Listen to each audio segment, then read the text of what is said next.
welcome to this Karnataka election special. Now, home to more than 15,000 startups, it's not for no reason that Karnataka's capital is known as the country startup capital.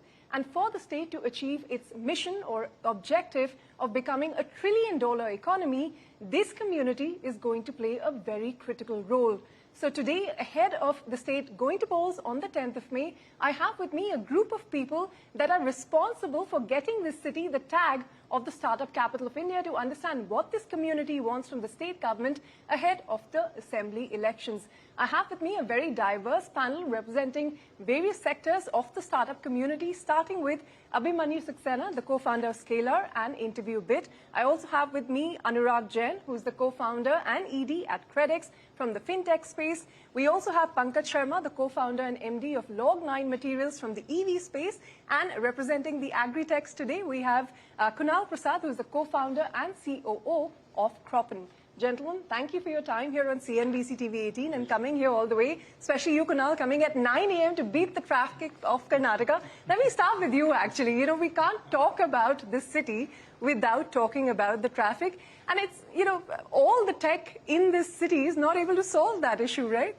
Absolutely. I mean, that's the problem. I was in Electronic City, which is the southern part of Karnataka, and to come over here, I was planning, should I start 2 hours before or should it be 1 hour before, and took the right time so that, no, I beat the traffic. And actually the traffic scales up, like, no, when you have like odd hours, you can actually reach a destination in an hour, but if it goes to the peak hours, it takes almost double the time, right? So I think that situation is a big challenge in Karnataka, and hopefully with the infrastructure development, metros all coming up, we want to see that happen as soon as possible, and I think that will be a great boon for the people living over here. Well, while we're waiting for that to happen, Abhimanyu, you're one of the companies that has actually shifted based from Pune to Bangalore. How has the experience been? I mean, is the traffic getting to you? Is it affecting your productivity? Right.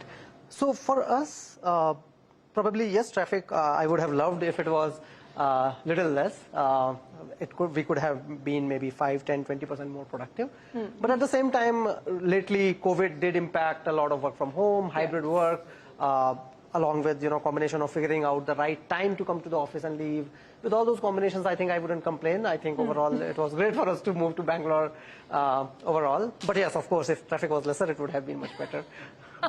Anurag, it's been a tough season for startups, right? I mean, funding winter and the floods here. So, you know, all round, what would you say are some of the largest issues, you know, that you want the state government to look at? And I'm talking outside of policies that affect your sector, to make it a more conducive environment for startups to thrive. I think, you know, there's a very big element of focus that I see is missing in terms of the overall growth of the infrastructure and, you know, the city's growth in general. And I can give an analogy wherein, you know, you look at a company which is being run by a CEO, right? So we need a CEO for Karnataka or for Bangalore. We have a chief minister. Yeah, but I think, you know, when a CEO runs it, keeping all the departments in mind, I think that is where there is an overall growth of the city that, you know, we are able to see. And I don't see most of these issues, you know, and they're all solvable. I mean, it's not that they cannot be solved. It's just that there needs to be a focus around each one of them, whether it is to do with road traffic, whether it is to do with you know, monsoon issues that come in, and all of these just need focus. And there have been areas where once the infrastructure has come in, and Bengaluru is the right example maybe, and it was a hell when you used to pass that area. But today you can just breeze through that area. So I think some of the issues can be solved. It's just that we need more focus from somebody who's looking at it day and night. We need a CEO-like approach to resolving the issues of Bangalore. But Pankaj, why always Bangalore? You know, startup capital of the country, sure. But a lot of the issues that we're talking about, infrastructure related, is because of the concentration of the industry here. Now, the government's focus has also been to look at beyond Bangalore, look at cities like Mysore, Mangalore, Belgavi, Dharwad, so on and so forth. What do you think are some of the right set of policies that will make these cities more livable, more conducive for the startup ecosystem? I think the question really is, why are we all here? Yeah. Definitely not for the immersive cooling of 25 degrees. Not anymore, not right now. Yeah, I mean, let's keep the global warming in check, and I think that should be one of the areas where startups should be encouraged in this part of the world. But if you look at it fundamentally, what is Bangalore doing right? Yeah. Why are we all here? Yeah. And how do you take that playbook And then emulate spread it across to other places? And I think it all starts with, the reason all of us are here is because this is where the talent is. And founders go where the talent is. We set our companies and make our employees and team members more comfortable. So we have to see what will it take for talent to sit in these other cities. What kind of healthcare, what kind of education systems do we have over there? What kind of startups and working opportunities are there? And how these micro cities which are connected to the big city like Bangalore are integrated to Bangalore. Are you on a shuttle which is an hour away? Or it takes you 5 hours to go back and forth? Or a 90-hour expressway now between Mysore and Bangalore, solving some of the issues. Start the bullet trains like, shuttle between these smaller towns and these big cities, and you start to integrate and take the culture, the fragrance of Bangalore culture, all the way to 300 kilometers. All right, so we'll see how that progresses. But Kunal, let me come to you. If I look at the election manifestos and for the agriculture sector, we're not hearing of ways to increase farm productivity, farmers' incomes. What we're hearing is farm loan waivers and promises of that for parties to come into power. What do you make of some of these promises? How do they affect the ecosystem? Even if that were to be implemented, we know it's bad for credit culture. So I think from our perspective, farm loan waivers is one perspective, but the other thing is the farmers need access to capital is one of the fundamental things which is required. And capital from the start, from the time they plan the crop till the time they harvest it, capital is required at every single point in time. I think the government should really think about, from one of the aspects, how do you bring effective financing from the public side as well as the private sector participation, and make it in such a way that the risk of agriculture is distributed across the value chain, from the farmer side, which is producing, to the value chain, financial institutions or insurance companies which is coming and insuring this particular crop, to the market players which are coming and interacting with that particular ecosystem. So I think it has to be an integrated approach, and technology could be a sure shot enabler in terms of helping that transform. You say technology can be an enabler, and it surely can be, and we do have the largest number of startups in the country right here in Karnataka. Why is it then, when you look at the state's GDP growth, the share of agriculture is only declining? It hasn't grown at all. What are some of the tech and policy interventions that could help resolve this, to your mind?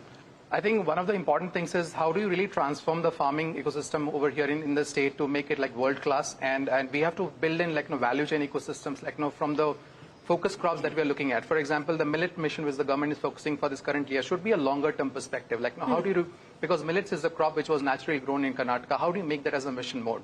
How do you take the high value agriculture, for example, coffee or say pomegranates, into international markets and make it in such a way that you are making it more market driven? That the government should be focusing on promoting the agriculture in Karnataka to the global ecosystem, so that you can export to the Europe, to the Middle East and other markets, so that you can have much larger value coming from the ecosystem. And once you have the market, then you can have the entire system integrated, from the supply chain to the processing, packaging, and then the production system, and make it in such a manner that your crops are actually compliant to the global standards.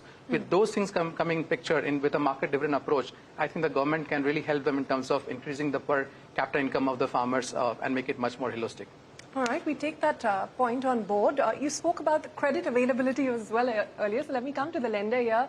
Anurag, for the fintech sector, what are the biggest issues as far as state-level policies are concerned?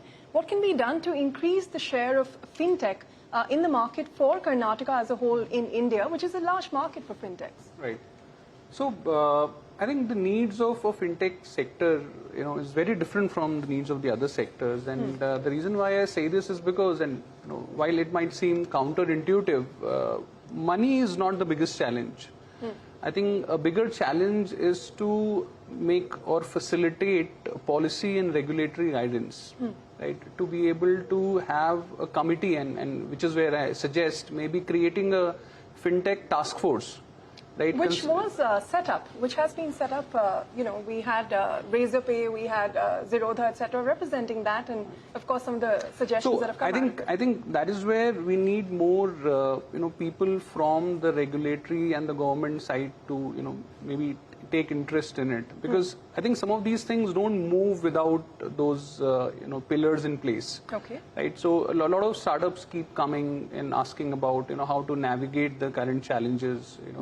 Whether it is to do with in terms of the licenses, in terms of the regulatory environment, how to navigate them, how to ensure that they are able to sail through some of those issues. But are these more regulatory level interventions or are these policy level interventions that the Actually, state could help a bit with? of both. Yeah. And if they don't have a direction, who to reach out, what to do, and what is the best case scenario, they struggle to move forward. And while it might again seem very, very ironical, there are companies who have been able to raise money but are not able to progress in the fintech sector, because I think the bigger element in a fintech space is the financial product, and then you enable it using technology. So if the core fin product is not in place, I think you'll struggle with the tech? overall. Yeah.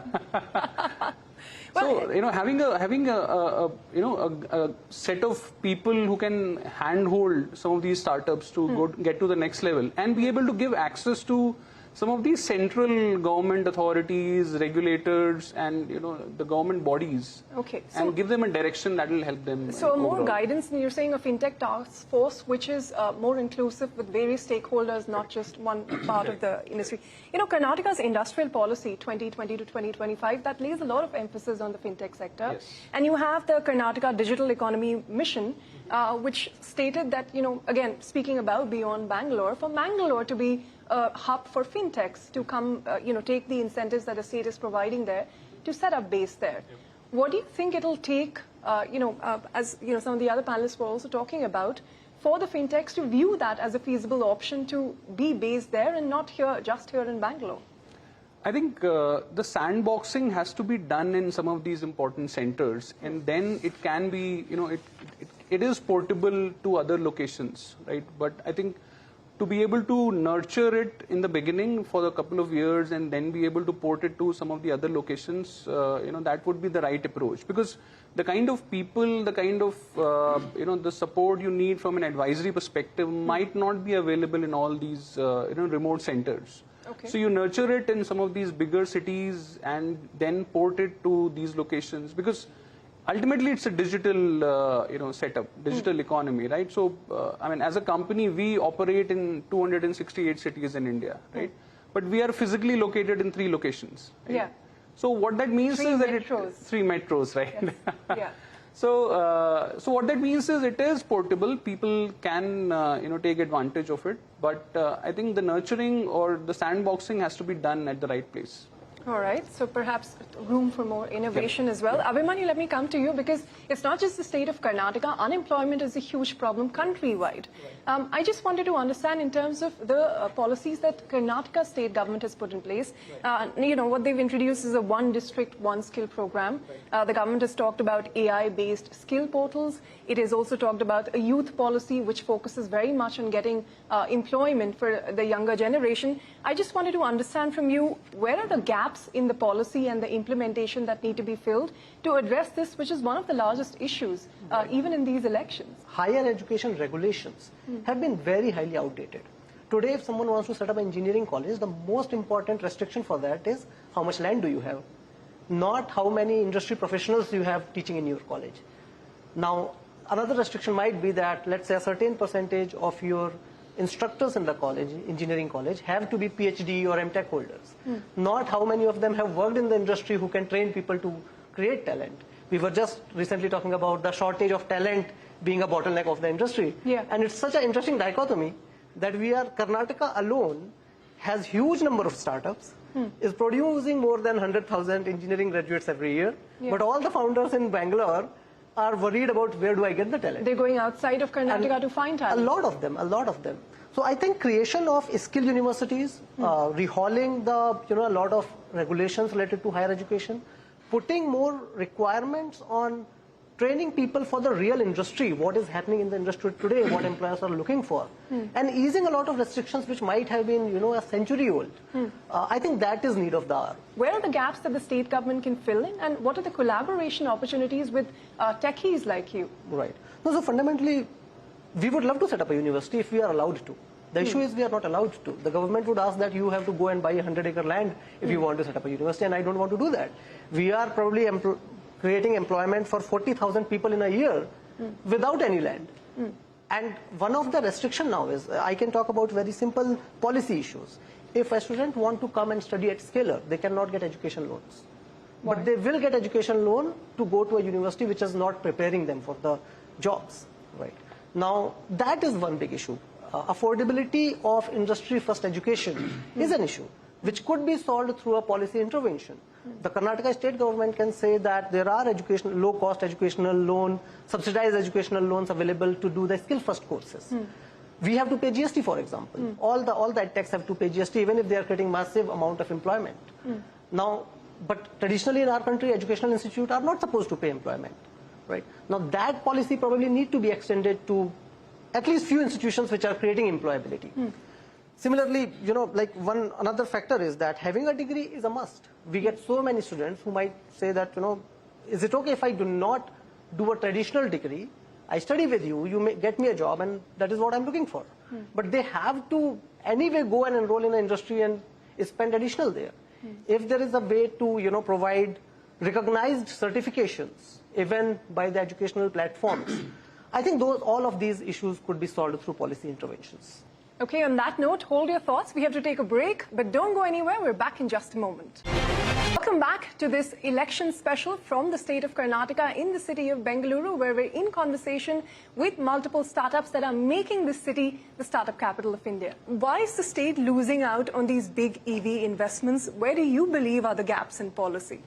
So I think what Karnataka has to do on is figure out a way to make manufacturing lucrative in Karnataka. If that happens, you look at it, every EV major company is in Bangalore. Log9 is in Bangalore. Yes.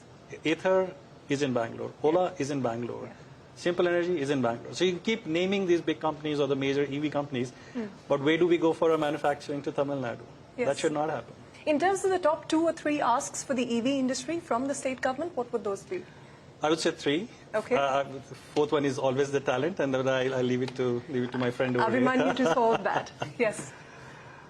We have to incentivize for the EVs to be created here. If the companies are here, they should manufacture here. Yeah. So manufacturing related. Not and lose as I out said, on that, subsidy comes when you've done everything and then you go ask for subsidy. You have to step earlier for manufacturing to get set up. That's one. Okay. Second is once you have created that infrastructure for the EVs to be developed and manufactured here, you want those EVs to be certified here. Right now, everyone in India goes back to Delhi to get the vehicle certified, and we have a 3-month, 4-month queue in front of ARI and others. So you need localized regulatory policies and regulatory agencies. And third, once you've done that, you have to think about how you're going to stitch the infrastructure for charging. Okay. If I have to set a charger, I should get the land load location. In electricity. Yes. And the electricity, yes. I need that 15 kilowatt, 30 kilowatt chargers. Yeah. If I can do that, suddenly you get Bangalore or Karnataka become the EV capital. What we need to do is, we have made it as a Silicon Valley of India, we should make it the EV Valley of India. Well, I do hope the policymakers are listening. But Kunal, let me come back to you from an agriculture point of view. What would you say are the top 2 to 3 priorities that you'd want, the state governments to focus on to make this a better, situation for farmers and for the industry involved? So I think a couple of things that the government should really focus on is the farmer empowerment part. Every single farmer should be a digital farmer, because the way that you want to bring innovation at a fast-paced manner with 7 million farmers across the entire state, you have to know exactly where the farmers are, what they are doing, how many land holdings that they have, and so that you can support the farmer in that particular meaningful manner. That's one of the things that should be really focused on. The second should be in terms of bringing innovation, integrating the innovation together into a seamless platform, which means that there are several hundreds of startups that we talk about, but the challenge is how we integrate that together to solve the single problem. Agriculture problem, though, is like a complete problem in itself, but there are several elements to that. And every single startup is trying to solve that particular piece in its own ways. If we can integrate that together into a single platform, then it becomes really helpful for everyone to reduce their investment in creating that asset once again, but creating the focus should be more in terms of creating value. So the government that they have built the fruits platform in terms of digitizing the entire database, that should be open for everyone to come and participate. Anurag, let me toss it to you before we wrap up as well. For the fintech sector, what are the top 2 to 3 priorities you'd like the state government to focus on, even in terms of more investments to be made? Because, in the startup policy itself, we've seen them announce a fintech fund and so on and so forth. Now, do you think that's moving in the right direction? I think if you look at the support that we expect from the government, I think it will be in terms of facilitating the the businesses to come to these fintechs, right? I think in a very big element when you look at a credit transaction is trust, right? So either you can back it up with some sort of a sovereign guarantee, Okay. or you can build that trust, right, through various associations, through these platforms where you are getting everybody together and having a discussion, and that will basically lead to the growth of the industry. So that is one area that I would sort of focus on. The other would be creating access for these startups. Some of these startups, they don't really have access to, let's say, the central government authorities, a lot of these ministries, regulatory bodies. An SRO of sorts. SRO is industry specific, I would say. But yeah, overall as well, when you talk about the startup industry in general, not only fintech, Yeah. I think creating some of those access will, enable these startups to get in. I mean, see, funding is definitely one important aspect, but I feel a bigger issue with fintechs is the direction, right? To be able to navigate the complex regulatory and policy environment and be able to serve, what they are here for. And Abhimanyu, finally, your thoughts. What do you think are the few low-hanging fruits to bridge this gap in the skill and talent requirement, for this newer tech India that is emerging that you'd want the state governments to address? I think connected to the financial support, what we see is a lot of people coming from economic weaker backgrounds, and they have no way to lift out of poverty because they will not get the loans in the traditional way. They do not have a financial backing basis which they can get educational loan to do the skill first courses which are available. I think recently we started working with some of the impact funds to just be the guarantor for them, not subsidize their education, but just be the guarantor so that they at least get an opportunity. At least I think creation of such educational loan for the skill first programs as well, if not for all, at least for the people coming from the economical weaker backgrounds, I think that would be a low hanging fruit which might have big grassroots impact. Okay, on that note, Abhimanyu, Anurag, Pankaj and Kunal, thank you for your time here on CNBC TV 18 and thank you for sharing your thoughts, and we do hope the policymakers will take note. On that note, we're going to wrap up this special edition of this Karnataka election special. Thank you for watching. Stay tuned to CNBC TV 18 for all your news and updates. For now, it's a goodbye from all of us.